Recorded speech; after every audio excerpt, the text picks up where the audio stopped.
We want ST. We want ST. We want ST. After so long, let we want ST. We want ST. After so long, Ahoya. BJP government go back. BJP government go back. BJP government go back. Kendriya Sarkar Murdabad. Ahoya. We want ST. We want ST. Socialism is We want ST. Ganatantra Zindabad. Ahoya. Ganatantra Zindabad. We want ST. BJP government Murdabad. Sarkar Murdabad. Ahoya. Ganatantra Zindabad. Ganatantra Zindabad. Ahoya. BJP government go back. BJP government go back. BJP government go back. Nanda Buddhi high.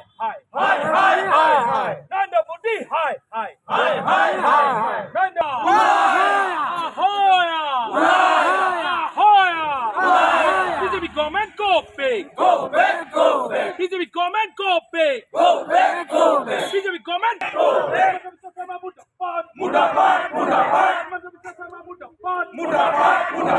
Ahoya. We want ST. We want ST. Socialism is We want ST. Ganatantra Zindabad. Ahoya. Ganatantra Zindabad. We want ST. BJP government Murdabad. Sarkar Murdabad. Ahoya. Ganatantra Zindabad. Ganatantra Zindabad. Ahoya. BJP government go back. BJP government go back. BJP government go back. Nanda Buddhi high. Nanda Buddhi high. Nanda. Ahoya. BJP government go back. BJP government go back. BJP government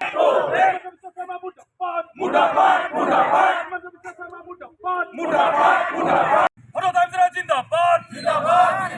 Ganatantra Zindabad. We want ST. We want ST. We want ST. After so long, let we want ST. We want ST. After so long, Ahoya. BJP government go back. BJP government go back. BJP government go back. Kendriya Sarkar Murdabad. সদৌ টাই আহোম ছাত্ৰ সন্থাই জন্মলগ্নৰে প্ৰায় এটাই দাবী কৰি আহিছে, মুখ্য দাবী ৰূপে টাই আহোম জনগোষ্ঠী লগতে অসমৰ 6 জনগোষ্ঠী জনজাতি মৰ্যাদা প্ৰদান কৰিব লাগে। দাবী কৰাৰ লগতে আলোচনাও কৰিছোঁ, প্ৰতিবাদো সাব্যস্ত কৰিছোঁ।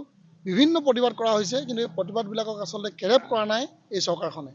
বিগত সময়ত কংগ্ৰেছ চৰকাৰখন থকা অৱস্থাত আমি প্ৰতিবাদ কৰিছিলোঁ আৰু আমি দাবী জনাই আহিছিলোঁ, কিন্তু তেখেতসকলেও আমাৰ এই দাবীটোক লৈ কিন্তু কিঞ্চিত মানুহ গুৰুত্ব নিদিলে আৰু কেৰেপ নকৰিলে বুলি ক'ব লাগিব।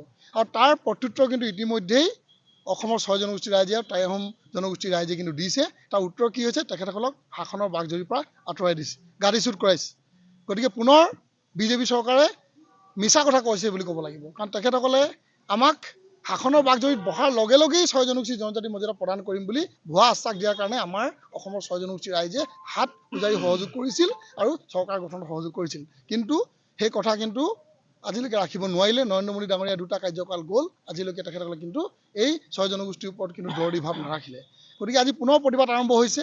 আমি প্ৰতিবাদস্থলীৰ পৰা এটাই 6 জনগোষ্ঠী সংগঠনে প্ৰতিবাদ কৰিলেও কিন্তু ৰাইজে ভোট দিছে বিজেপিক, কিন্তু তাৰ ভোট দিয়াৰ যিটো আচলতে সংখ্যা কিন্তু গণিবলৈ সময় আহি পৰিছে। কাৰণ বিগত সময়ত যিটো ভোট দিছিল তাতোকৈ কিন্তু যথেষ্ট কম সংখ্যক কিন্তু তেখেতসকলে বিজেপিয়ে ভোট পাইছে। আৰু এনেদৰে সময় সাপেক্ষে দেখিবলৈ পাব যে লাহেকৈ কিন্তু আহোম জনগোষ্ঠীৰ লোকসকলে আৰু কমি গৈ থাকিব বিজেপিক ভোট দিয়াটো, আৰু এদিন বিজেপি চৰকাৰৰ পৰা বিজেপি দলটোৰ পৰা কিন্তু আমাৰ জনগোষ্ঠীৰ লোকসকল আঁতৰি আহিব, আৰু তেতিয়া তেখেতসকলে কিন্তু এই চৰকাৰখন ইয়াত গঠন কৰাৰ ক্ষেত্ৰত কেতিয়াও সুবিধা কৰি দিব নোৱাৰিব। আৰু তাৰ উত্তৰ এই লোকসভা নিৰ্বাচনত কৰি দেখা পাব, এই কথা স্পষ্ট মতামত। গতিকে আমি কৈছোঁ যে অসম চৰকাৰখন আছে, অসম চৰকাৰখনৰ মাননীয় মুখ্যমন্ত্ৰী মহোদয়ে কিন্তু আজি এই ক্ষেত্ৰত কিন্তু খুব এটা কোড অফ কণ্ডাক্ট লগাৰ আগতেই এটা উত্তৰ দিয়ক, অন্যথা আমাৰ বেলট বক্সত আমি উত্তৰ দিম, ৰাইজে উত্তৰ দিব। টাই আহোম ছাত্ৰ সন্থাৰ কেন্দ্ৰীয় সমিতিৰ আহ্বান মৰ্মে আমি ডিব্ৰুগড় আৰু তিনিচুকীয়া জিলায় যি দুঘণ্টীয়া প্ৰতিবাদী অৱস্থান ধৰ্মঘটস্থলী আমি কৰিবৰ কাৰণে আজি প্ৰতিবাদস্থলীৰ পৰা চৰকাৰক আহ্বান জনাইছোঁ যে বিগত দিনবিলাকত তেওঁলোকে নিৰ্বাচনী ইস্তাহাৰত স্পষ্টকৈ তেওঁলোকে উল্লেখ কৰিছিল যে টাই আহোমকে ধৰি 6টা জনগোষ্ঠীৰ জনজাতিকৰণৰ মৰ্যাদা প্ৰদান কৰিব। সৌদিনা নৰেন্দ্ৰ মোদী ডাঙৰীয়া আহি যেতিয়া মহাবীৰ লাচিত বৰফুকনৰ প্ৰতিমূৰ্তি উন্মোচন কৰি গ'ল, আমি কিন্তু এই 6 জনগোষ্ঠীৰ জনজাতিকৰণৰ ক্ষেত্ৰত কিন্তু টু শব্দও কিন্তু তেখেতৰ মুখত শুনিবলৈ নাপালোঁ। ইয়াতকৈ দুৰ্ভাগ্যজনক কথা একো থাকিব নোৱাৰে। আৰু ডক্টৰ হিমন্ত বিশ্ব শৰ্মা মাননীয় অসমৰ মুখ্যমন্ত্ৰীগৰাকীয়ে কিন্তু কেৱল মাত্ৰ ক্ষমতাৰ আচলতে নিজৰ মুখ্যমন্ত্ৰী চকীখন সুৰক্ষিত কৰিবৰ কাৰণেহে যেন তেখেতক তৈলমৰ্দন কৰি আছে, তেনেকুৱা এটা অনুভৱ হ'ল। গতিকে মুখ্যমন্ত্ৰী মহোদয়ে নিজৰ গাদীৰ কথা চিন্তা নকৰি 6 জনগোষ্ঠীৰ জনজাতিকৰণ কৰিবৰ কাৰণে যি কেন্দ্ৰীয় চৰকাৰক বাধ্য কৰাবৰ ক্ষেত্ৰত যিহেতু তেখেতক দক্ষ আৰু বিভিন্ন ক্ষেত্ৰত চাণক্যও বুলি তেখেতক উত্তৰ পূৰ্বাঞ্চলৰ চাণক্য বুলি কোৱা হয়, গতিকে তেখেতক আমি এটা শক্তিশালী পদক্ষেপেৰে কেন্দ্ৰীয় চৰকাৰক জনজাতিকৰণৰ 6 জনগোষ্ঠীক মৰ্যাদা প্ৰদান কৰাৰ ক্ষেত্ৰত ব্যৱস্থা গ্ৰহণ কৰিবৰ কাৰণে আমি দাবী জনাইছোঁ। আৰু নহ'লে অন্যথা আহিবলগীয়া দিনবিলাকত কিন্তু লোকসভা নিৰ্বাচনত টাই আহোম ছাত্ৰ সন্থা আৰু 6 জনগোষ্ঠীৰ ৰাইজে কিন্তু ইয়াৰ উত্তৰ দিবৰ কাৰণে কিন্তু আমি সাজু হৈ থাকিম। সমিতিৰ আহ্বান মৰ্মে তিনিচুকীয়া জিলা সমিতি আৰু ডিব্ৰুগড় জিলা সমিতিৰ উদ্যোগত আজি তিনিচুকীয়া উপায়ুক্ত কাৰ্যালয়ৰ সন্মুখত আমি অৱস্থান ধৰ্মঘট কৰিছোঁ দুঘণ্টীয়া। আমি ক'ব বিচাৰিছোঁ সদৌ টাই আহোম ছাত্ৰ সন্থাৰ বিগত দিন ধৰি আজি এই চৰকাৰখনৰ বিৰুদ্ধে জনজাতিকৰণৰ দাবীত তীব্ৰতৰ ওপৰত তীব্ৰতৰ কাৰ্যসূচী গ্ৰহণ কৰি আহিছিল। কিন্তু কথা হ'ল দুৰ্ভাগ্যজনক বিষয়, যিখন চৰকাৰে 6 মাহ দিন আহি 6 মাহৰ ভিতৰত জনজাতিকৰণ মৰ্যাদা প্ৰদান কৰিম বুলি কৈছিল, কিন্তু সেই মিছা প্ৰতিশ্ৰুতি যেতিয়াই তেওঁলোকৰ এই নিৰ্বাচন আহে, এই নিৰ্বাচনৰ আগমুহূৰ্তত মিছা প্ৰতিশ্ৰুতি তেওঁলোকে প্ৰদান কৰি আহিছে।